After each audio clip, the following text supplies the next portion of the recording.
found something out this morning that I didn't previously know, and I thought I'd like to share it with you, because that just be my way. And it's about the etymology, the origins of the word fret.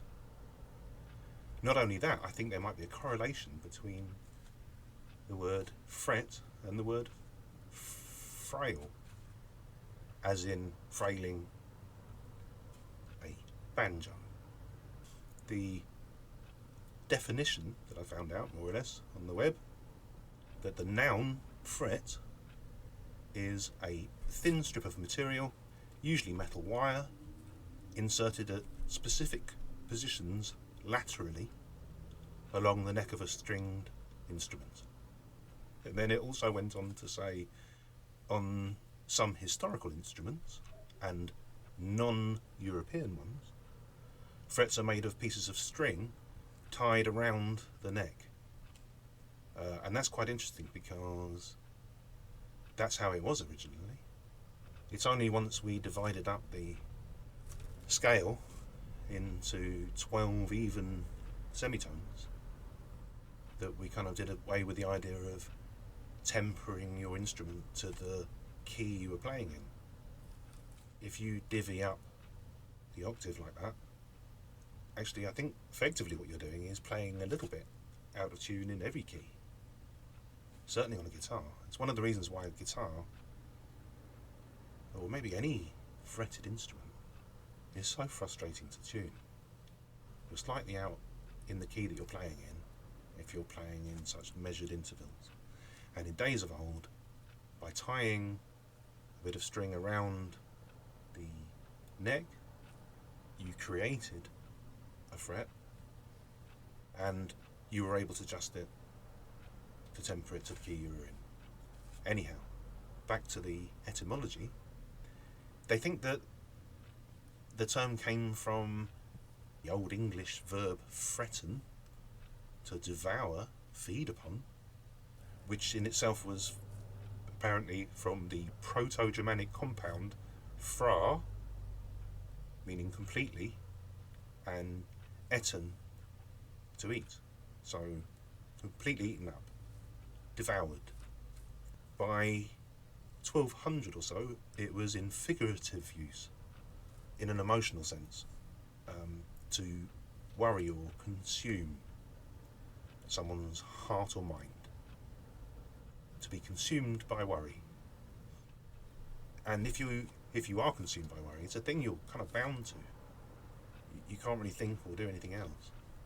Come back to that. By 1300 anyway, it's in use as, this is fretting, as an ornamental interlaced pattern from the old French fret.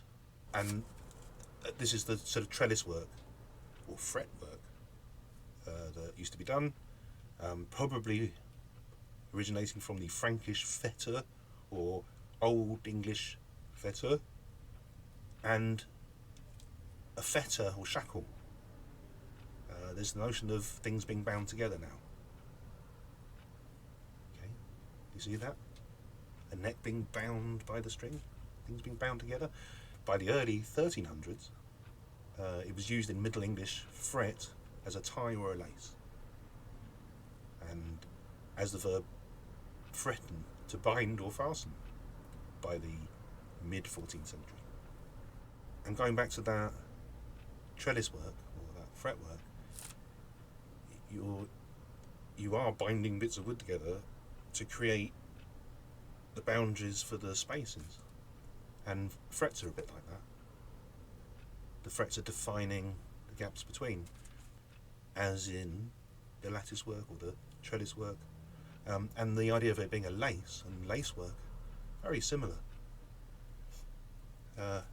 Anyway, I'll move on. So by 1500, it was definitely in use as the ridge on the fingerboard of a guitar, and they think it was possibly in the sense of the old French fret, meaning ring or ferrule. And then when you think of ring, I mean, you think of marriage, and if ever there was a binding. It all ties up. Fret is also used in terms of rubbing or chafing. So say the harness chafed his back and it began to fret. And if you think about the wearing sort of thing, just as an aside, wearing clothes, the idea of wearing something or saving it for best, or wearing it out. Interesting. Another aside anyway. So we're getting there. And then if you think about the word fret, the French don't pronounce a T. You've kind of got fray. And if you think about something getting fretted, well, it would fray, surely. And so you've got the fraying thing. And if things fray, then they might start to flail. They might start to blow about, become loose. They might start to flail about. And so you've also got flailing. And it's thought that frailing is probably a bastardization, adaptation, should we say, of the word flailing, meaning something swinging or thrashing as of a farm implement, or perhaps the fraying of a thread. Certainly it was used in slang as a term for beating things, frailing. And so that brings us finally to the definition of the word frail in terms of the banjo. Oh, but incidentally, frail, if you're frailing, you've got frayed, you're becoming frail, aren't you? It's now becoming infirm. It all ties up. Anyway, the definition of the verb to frail is to play a stringed instrument, usually a banjo, by picking with the back of a fingernail, which is slightly conservative because, yeah, sometimes you might be flailing your whole arm in the process, allegedly. I think that's about it. Interesting though, isn't it? But this is what we think, really. We don't really know. Like archaeology, we've only got the bits and pieces that we find, but I think the associations are obvious enough. I'm reminded of a tool called a hawk that you would, in the building trade, hold your cement on if you were plastering or rendering in the wet trades. But because you're holding this flat platform with a handle on the bottom while you're doing something, it looks a lot like falconry, doesn't it? And so you could see why that implement might come to be called a hawk.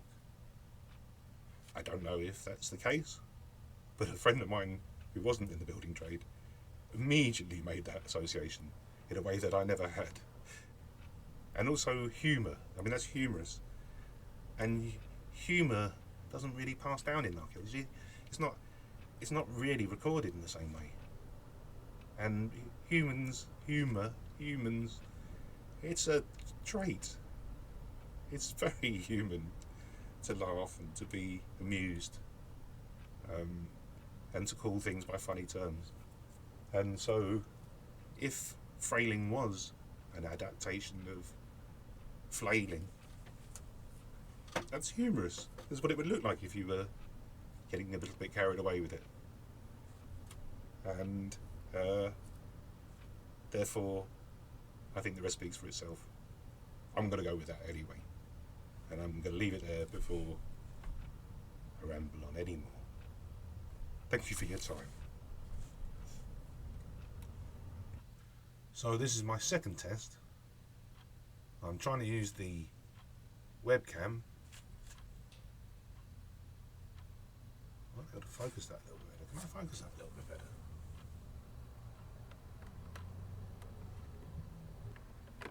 Now it'll never stay, will it? Is this a recording? Oh, I buggered this up. I was trying to make it better.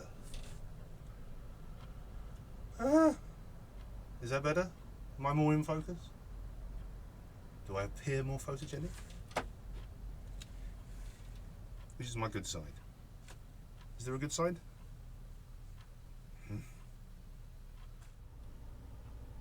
Hello.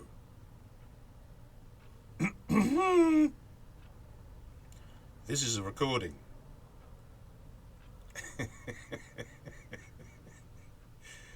Oh God, I don't know how to work this thing. Try that one. No, not that one. Right, here we go.